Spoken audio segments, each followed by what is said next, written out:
Se non ai missionari, dello stato di salute dei centroafricani non importa a nessuno, di certo non alla politica internazionale che sembra considerare il paese come un piccolo tassello di una scacchiera dove prevalgono gli interessi anche di potenze straniere nuove.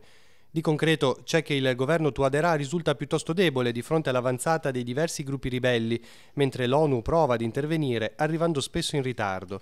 A parlarcene è padre Federico Trinchero dei Carmelitani Scalzi di Bangui. Qualcuno parla proprio dell'80% del paese è sotto il controllo di gruppi di ribelli o comunque non è sotto il controllo dello Stato.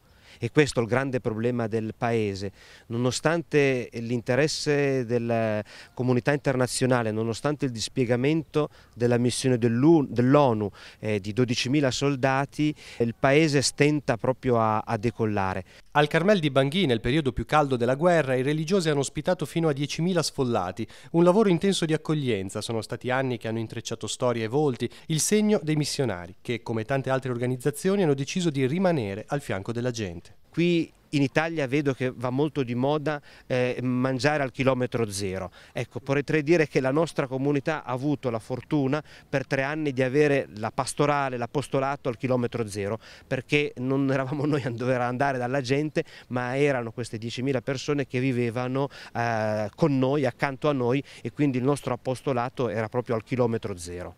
Il punto più basso nella storia del Centrafrica è stato toccato, dice padre Trinchero, ora si può solo ripartire, dal carattere del centrafricano per esempio, gioioso, gentile, riconoscente, testardo, e dalla sua forte fede. Se qui in Europa si discute su Dio, mentre in Centrafrica si discute con Dio, cioè Dio è un protagonista della vita, è un amico, è una presenza reale, tangibile, quindi è una presenza, come dire, sentita come quotidiana.